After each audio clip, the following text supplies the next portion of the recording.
মা, এই মাছের মুড়োটা খেতে আজকে আমার একদমও মন চাইছে না। তুমি আমাকে অন্য কিছু খেতে দাও। আমি এই মুড়োটাকে খেতে চাই না মা। তুমি একটা কাজ করো, এই মাছের মুড়োটা নিয়ে কুকুরকে দিয়ে দাও। সেখানে ক্ষুধার্ত কুকুর বিড়ালে খেয়ে নেবে, এতে আমাদেরও একটু পুণ্য হয়ে যাবে মা। না না, আমার সোনা মা, তুই এরকম ভাবে আর বলিস না। শুধুমাত্রই তোর জন্য এত গরমে এত কষ্ট করেই নিজের হাতে রান্নাটা আমি করলাম। আবার এখন যদি তুই আমাকে বলিস যে তুই মাছের মুড়োটা খাবি না, তাহলে তো তোর মায়ের মনটা খুবই কষ্ট পাবে রে। ও মা, সোনা মা আমার, তুই একটু জোর করে খেয়ে নে না মা, খেয়ে নে। মা, তুমি যদি কিছু মনে না করতে, তাহলে মাছের মুড়োটা তুমি আমাকে দেবে? জানো মা, কতদিন ধরে মাছ খাই না আমি। আমাকে এই মাছের মুড়োটা দাও না মা। আমি যদি খাই তাহলে তোমার কষ্ট করতে হবে না, আর কুকুর বিড়ালকেও দিতে হবে না। না হয় আমার পেটেই যাক না মা। ও মা, দেও না গো আমাকে মাছের মুড়োটা।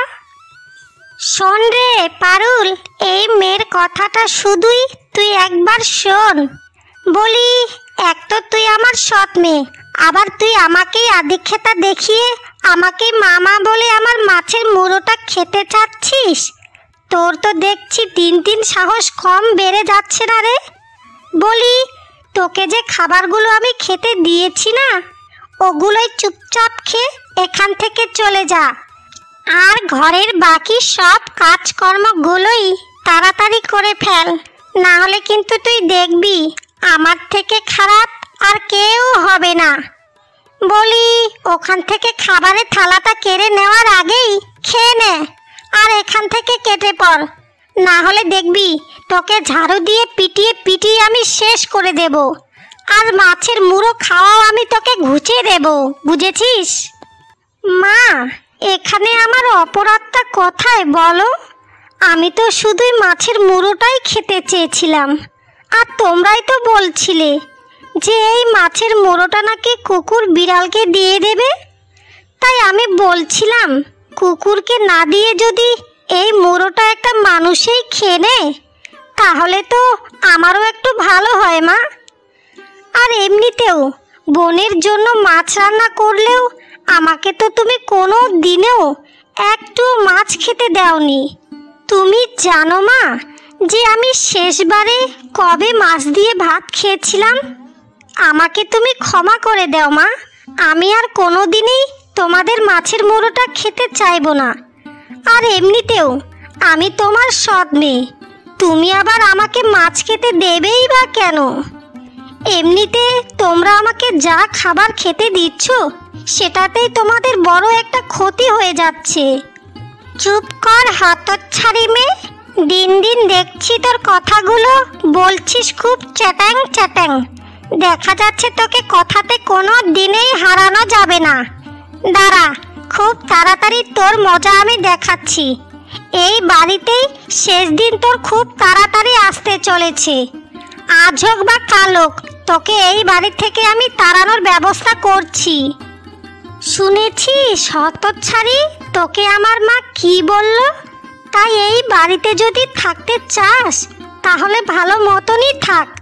কোনো কিছু যখন আবদার করবি তখন একটু ভেবে চিন্তে কথাগুলো বলবি, না হলে আমি আর আমার মা মিলে তোকে এই বাড়ি থেকে ধার ধাক্কা দিয়ে বার করে দেব।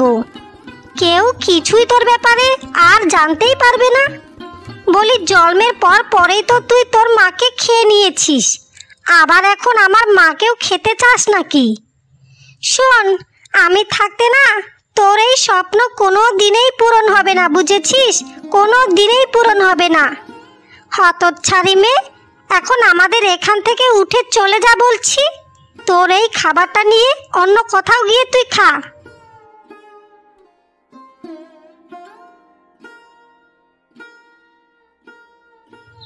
এই হতচ্ছাড়ি মেয়ের হাত থেকে কোন দিন যে আমি একেবারেই রক্ষা পাবো সেটাই আমি বুঝতে পারি না। হে বিধাতা, তুমি এবার এর একটা ব্যবস্থা খুব তাড়াতাড়ি করে দাও। ওকে এই দুনিয়া থেকে নিয়ে যাও, না হলে তুমি ওর একটা ব্যবস্থা করো। আমি ওকে যে আর সহ্য করতে পারছি না।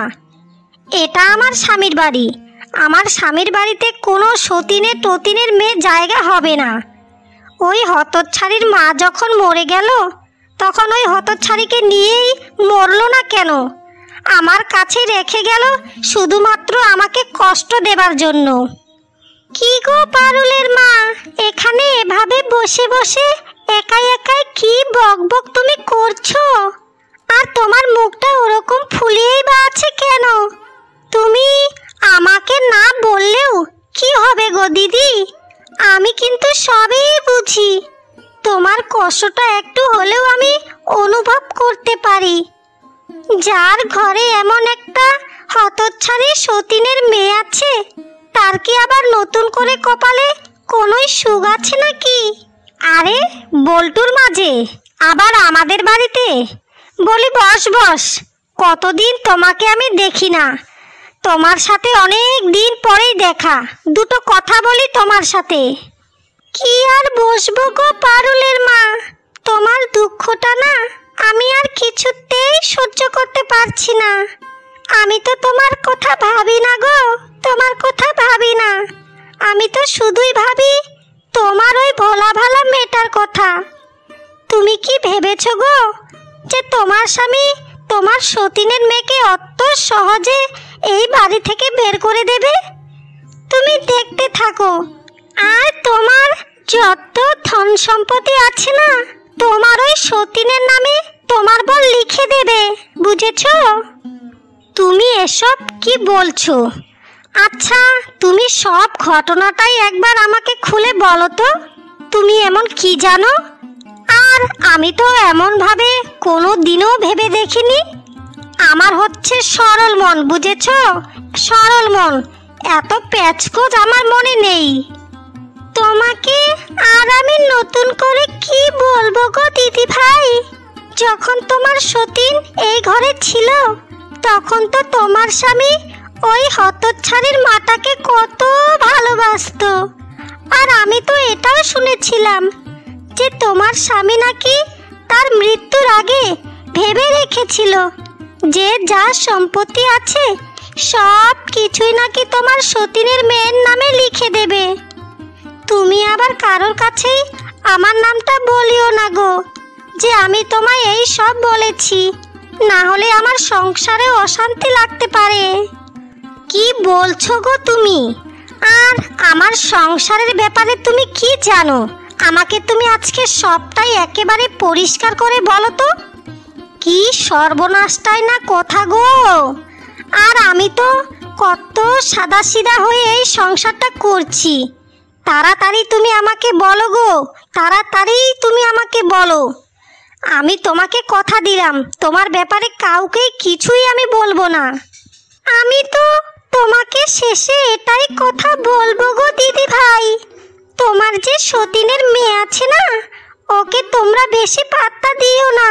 না হলে একদিন দেখবে তোমার স্বামী একদিন সকল ধন সম্পত্তি ওই হতচ্ছাড়ির নামেই লিখে দেবে। এখন ওসব কথা বাদ দাও তো।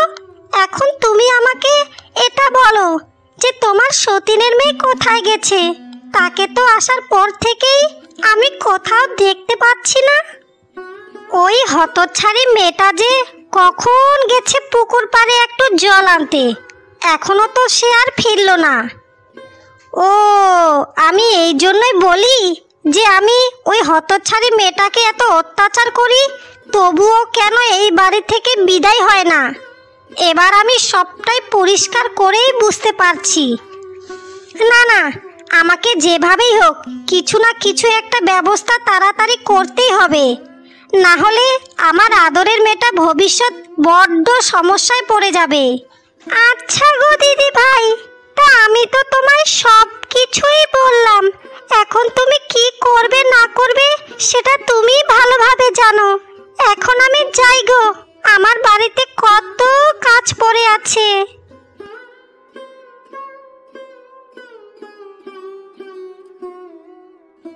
মা, ও মা, ওরা তো আমাকে আর ভালো থাকতে দিচ্ছে না মা। আমি এখন কি করব মা?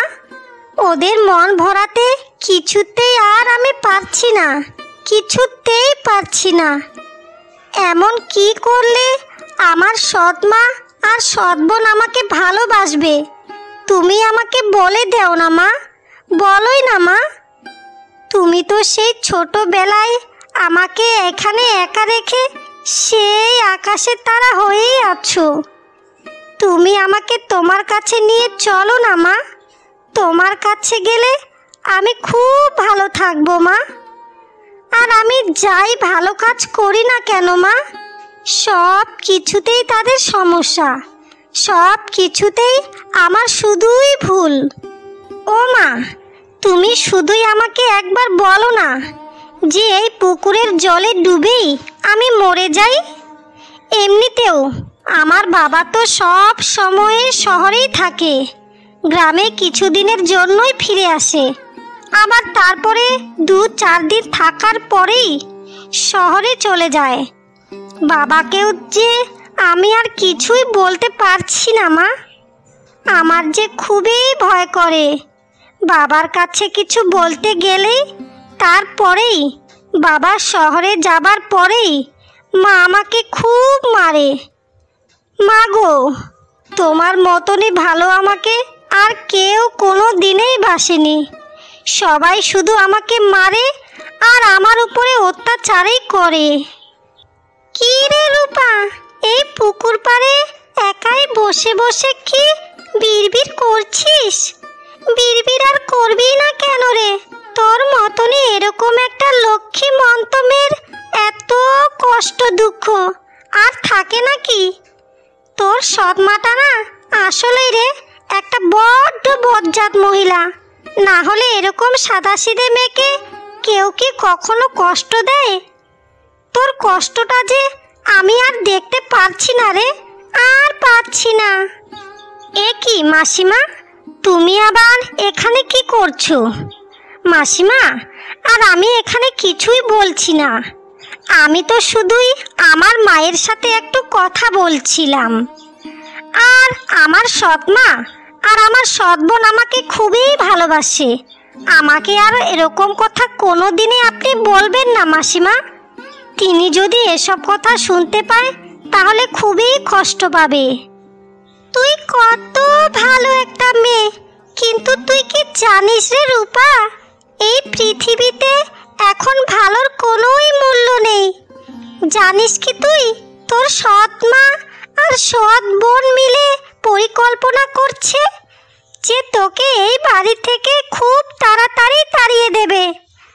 আমি তো লোকের মুখে শুনেই আগে তোর কাছে এলাম রে। আর নাকি এটাও বলেছে তোর বাবাও নাকি তোকে আর সহ্য করতে পারে না। তোর বাবাও নাকি তোর মাকে বলেছে যে তোকে এবার বাড়ি থেকে তাড়িয়ে দিতে। সবাই তো আর নিজের মায়ের মতো হয় না রে। তোর মা যখন বেঁচে ছিল তখন তোকে কত ভালোবাসতো আর কত আদর যত্নও নিত। কিন্তু সৎ মা তো আর নিজের মা হয় না রে। সৎ মা কি আর কখনো আপন মা হয় বল? মাসিমা, আপনি এখন এইসব কথা বাদ দিন না। আমি যেমনই আছি তেমনই খুবই ভালো আছি। যদি আমার মা বোন সবাই মিলে যদি আমাকে বাড়ি থেকে তাড়িয়েই শান্তি পায় তাহলে তাই ভালো। তবুও দয়া করে আপনি আর এমন কথা কোনো দিনেই বলতে আসবেন না। যদি আমার মা বোনেরা এসব কথা শুনতে পায় তাহলে তারা খুবই কষ্ট পাবে। আপনি এখন এখান থেকে যান মাসিমা। আমার এমনিতেই বড্ড কাজে দেরি হয়ে যাচ্ছে। ঠিক আছে, ঠিক আছে, আমি তো এখনই চলে যাচ্ছি। আসলে এদিক দিয়ে একটু সরলাদের বাড়িতে যাচ্ছিলাম। যেতে যেতে তোকে দূর থেকে দেখলাম, তাই তো ভাবলাম যে মামরা মেয়েটাকে একটু দেখে যাই। তুই কিন্তু আমার কথাগুলো ফেলেও দিস না রে রূপা, না হলে দেখা যায় আমার কথাগুলো একদিন সত্যি হয়ে গেল।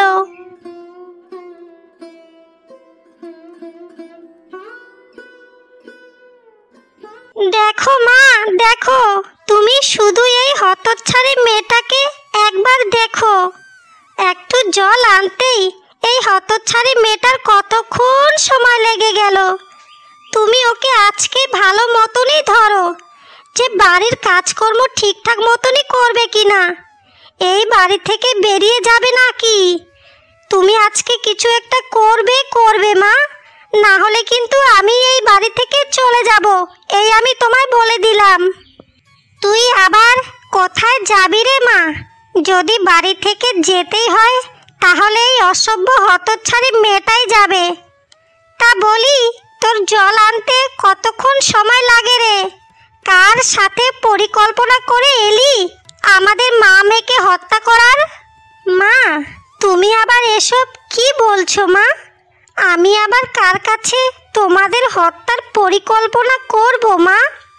আমি তোমাদের যথেষ্ট ভালোবাসি মা, আর তুমি হচ্ছ আমার মা, আর পারুল আমার বোন। এসব কথাও আমি কোনো দিনেই কল্পনাতেও ভাবতে পারি না মা। তোমরা দুজনেই কিভাবে সুখে থাকো সেই কথাই আমি সারা দিনই চিন্তা করি। আমাদেরকে আর এত আদিক্ষেতা দেখিয়ে তোর কিছুই বলতে হবে না রে হতচ্ছাড়ি। তোর সব পরিকল্পনায় আমি খুব ভালো মতনই বুঝে গেছি। বলি শোন, আজকে তুই এই বাড়ি থেকে চলে যাবি, আর কোনো দিনেই তোকে আমি যদি আমার উঠোনে দেখেছি তো সেই দিনেই তুই দেখিস যে আমি তোর কি হাল করি, বুঝেছিস? এ তুমি কি বলছো মা? তোমাদেরকে ছেড়ে আমি কোথায় যাব মা? আমার যে যাওয়ার কোনোই জায়গা নেই। আমাকে তোমাদের ঘরে জায়গা দেওয়ার দরকার নেই মা। আমাকে শুধুই তোমাদের ঘরের কোণায়, না হলে রান্নাঘরের এক কোণায় আমাকে শুধুই জায়গা দাও মা। আর আমি তোমাদেরকে কথা দিলাম, আমি আগে যে দুবেলা খেতাম, এখন থেকে মানে আজকে থেকে আমি একবেলা করেই খাবো মা। তবুও আমাকে এই বাড়িতে থাকতে দাও মা, থাকতে দাও। শোন, তুই যখন বললি না যে তুই আমাদের খুবই ভালোবাসিস আর আমাদের ভালোও চাস, তাহলে তুই শোন, আমাদেরকে তুই যদি ভালো দেখতে চাস তাহলে তোকে এই বাড়ি থেকে সারা জীবনের মতনই চলেই যেতে হবে। না হলে তুই একাই এই বাড়িতে থাক, আমরাই মামে মিলে এই বাড়ি থেকে সারা জীবনের মতনই চলে যাচ্ছি।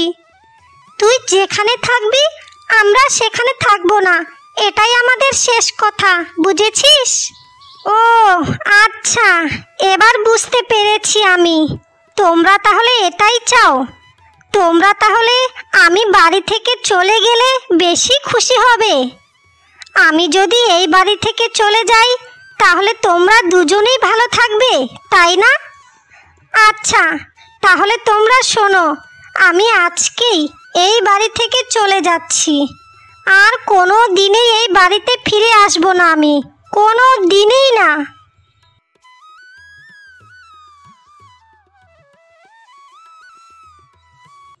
আমি চাই যাতে আমার মতনই কোনো অসহায় মেয়ে কোনো দিনেই আর কষ্ট না পায়, কোনোই দুঃখ না পায়। তাই তো আমি আমার মায়ের বোনের কথা চিন্তা করেই আমি ওই বাড়ি থেকে সারা জীবনের মতনই চলে এসেছি। আর আমি কোনো দিনেই ওই বাড়িতে ফিরবো না, ফিরবো না, ফিরবো না, ফিরবো না। তোমরা সারা জীবন ভালো থেকো। মা বোন, তোমাদের উপরে আমার কোনোই অভিযোগ নেই। মা, ও মা, তুমি কি আমার আশেপাশে আছো? মা বলো না, মা বলো না, আমার কথা কি তুমি কিছুই শুনতে পাও না মা? আমি এখন কোথায় যাব মা, আর কার কাছেই বা যাব? আমি যে এখন কিছুই বুঝতে পারছি না। আমি তো সেরকম ভাবেও কোনো রাস্তাঘাটও চিনি না মা। কোন দিকে গেলে আমার ভালো হবে আমি যে কিছুই বুঝতে পারছি না মা। মা গো মা, আমি এখন কি করব, কোথায় যাব মা? তুমি আমাকে বলে দাও মা, তুমি আমাকে বলে দাও। কে রে বাচ্চা তুই, আর এখানে বসে বসে এভাবে মা মা বলে করছিস কেন রে? কি এমন হয়েছে তোর? আমাকে একটু তুই পরিষ্কার করে খুলে বল তো রে। আর তোর বাড়ি বা কোথায় রে মা? আর তোর মা বাবা কোথায়? তুই এত গভীর জঙ্গলেই বা বসে আছিস কেন? সবটাই আমাকে তুই খুলে বল দেখিনি। তুমি কে বুড়িমা? আর তোমাকে তো আমি চিনি না। আমার এই দিনকুলে কেউ নেই বুড়িমা, কেউ নেই। এই দিনকুলে আমি ছাড়া আমার আর কেউ নেই। ছোটবেলায় আমার জন্মদাত্রী মা আমাকে একা রেখে এই দুনিয়া থেকে চলে গিয়েছিল। আর তারপর থেকেই সৎ মায়ের কাছেই আমি বড় হয়েছি। এখন আজকে আমাকে আমার সৎ মা আমাকে বাড়ি থেকে তাড়িয়ে দিয়েছে। আর এই দুনিয়ায় কেউ নেই, আমার কেউ নেই বুড়িমা, কেউ নেই। যার এই দুনিয়ায় কেউ নেই তার ঈশ্বর আছেন। শোন রে মেয়ে, আমারও এই দিনগুলো এই পৃথিবীতে কেউ নেই। তুই আজকে থেকেই আমার কাছেই থাকবি। চল মেয়ে, তাড়াতাড়ি তুই আমার বাড়িতে চল।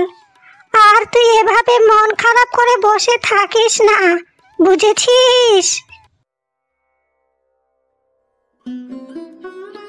বলি, হঠাৎ তোকে আর আমাকে জমিদার বাড়িতে নিমন্ত্রণ করলো কেন রে? আমি তো কিছুই বুঝতে পারছি না। আমার কি মন বলছে তুই জানিস রে পারুল, জমিদারের একমাত্র ছেলে তোকে বিয়ে করবে। তাই তো শুধু গ্রামের সবাইকে রেখেই শুধুমাত্রই তোকে আর আমাকে নিমন্ত্রণ করলো। দুজনে গেলেই জমিদার বাবু আমাদেরকে সবটাই খুলে বলবে, বুঝেছিস? এসব তুমি কি বলছো গো মা? তাহলে কি জমিদার বাড়ির পুত্রবধূ আমি একমাত্রই হব? তুমি আমায় একই শোনালে মা, আমাকে তুমি একই শোনালে। আমার তো একদম মনটাই ভালো হয়ে গেল। তাহলে তো মা আমাকে খুব সুন্দরভাবেই সেজে গুজে জমিদার বাড়িতেই যেতে হয়। তুই একদম ঠিক কথাই বলেছিস রে মা। শোন, আমরা খুবই সুন্দরভাবে সেজে গুজে জমিদার বাড়িতে যাব। আমার মন বলছে জমিদারের ছেলে তোকে বিয়ের প্রস্তাব দেবে। যদি একবার জমিদারের ছেলে তোকে বিয়ে করে নেয়, তাহলে তুই আর আমি মিলেই দুজনেই ওই বাড়িতে রাজ করব রে, রাজ করব। তুই হবি ওই বাড়ির মালকিন, আর আমি হব ওই বাড়ির মালকিনের মা। যা যা, আজকে থেকেই তুই ভালো মতনই তোর রূপচর্চাটা শুরু করেই দে। বলি, আমি যাই বলি না কেন সব সময় তাই হয় রে মা, তাই হয়, বুঝেছিস তুই? ভালোই হয়েছে মা যে 2 বছর আগেই তোমার ওই হতচ্ছাড়ি সৎ মেয়েটাকে তুমি এই বাড়ি থেকে তাড়িয়ে দিয়েছিলে। না হলে ওরও যা রূপ ছিল, জমিদারের ছেলে যদি আগেই ওকে দেখে পছন্দ করে ফেলতো, তাহলে তো আমার একদমই মহা সর্বনাশ হয়ে যেত মা। কে জানি ওই হতচ্ছাড়ি তোমার সৎ মেয়েটা কোথায় পড়ে মরে আছে, কে জানে। কি তোমরা মামে, বলি আমার গিন্নিকে তোমরা দেখে অবাক হয়ে যাচ্ছ, তাই তো? বলি এখানে অবাক হবার কিছুই নেই, কিছুই নেই অবাক হওয়ার। তোমরা যাকে সারাক্ষণ হতচ্ছাড়ি বলে বলে ডাকতে, সে হচ্ছে এই জমিদার বাড়ির একমাত্রই পুত্রবধূ। আমি তোমাদেরকে আজকে কেমন দিলাম, হ্যাঁ কেমন দিলাম? এই সব কিছুই আমারই সাজানো পরিকল্পনা ছিল। আমার গিন্নির সাথে আমার যখনই বিয়ে হয়েছিল, সে আমাকে সব কিছুই খুলে বলেছিল। তাই না চাইতেও এই ঘটনাটাকে আমি সাজিয়েছি। আমি শুধু তোমাদেরকে আর মা মেয়েকে এটাই বলতে চাই, তোমরা যাকে এতদিন হতচ্ছাড়ি মেয়ে বলে ডাকতে আর অভিশপ্ত মেয়েও বলতে, সে এখন আমার একমাত্রই গিন্নি, বুঝেছ? একমাত্রই গিন্নি। পারুল, এই পারুল, তুই আমাকে তাড়াতাড়ি চিপকাঠি কাটতো। আমি যে নিজের চোখে কিছুতেই বিশ্বাস করতে পারছি না, ওই সতীনের মেয়ে একজন জমিদারের ছেলের সাথে বিয়ে হয়েছে।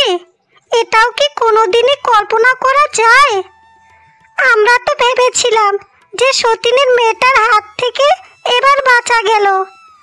এখন আমি একই দেখছি। তুই আমাদেরকে ক্ষমা করে দে মা, তুই আমাদেরকে ক্ষমা করে দে। আমরা তোর সাথে বড্ড অন্যায় অত্যাচার করে ফেলেছি রে মা। আমাদেরকে তুই এবারের মতনই ক্ষমা করে দে দিদি, তুই আমাদেরকে ক্ষমা করে দে। আমরা খুব বড় ভুল করেছিলাম তোর সাথে রে। তোর সাথে এতদিন আমরা মা মেয়ে মিলে খুবই অত্যাচার করেছি। ক্ষমা? ক্ষমা আবার আমি কাদের করব? তোমাদের মা মেয়েকে? বাবা বাবা বাহ! বলি ক্ষমা কাদের করে তুমি জানো? যারা ভুল করে। কিন্তু তোমরা তো আমার সাথে কোনোই ভুল করোনি। তোমরা তো আমার সাথে বড্ড অপরাধ করেছো। তাই তোমাদের মতনই এরকম অপরাধীদের আমি কোনো দিনেই ক্ষমা করব না, কোনো দিনেই না। তোমরা আমার কোনো দিনে কিছুই লাগতে না। দূর হয়ে যাও আমার চোখের সামনে থেকে। আর কোনো দিনেই যেন আমার চোখের সামনে তোমাদের মা মেয়েকে আমি না দেখি। যদি কোনো দিনে দেখি, সেদিন তোমরা দেখিও তোমাদের মা মেয়েকে আমি জেলে ভরবো। এই সমাজের অসহায় মেয়েদেরকে আমার মতনই অত্যাচার করে, তাদের সাথেও এরকমটাই হওয়া উচিত যেটা আজকে তোমাদের সাথে হয়েছে।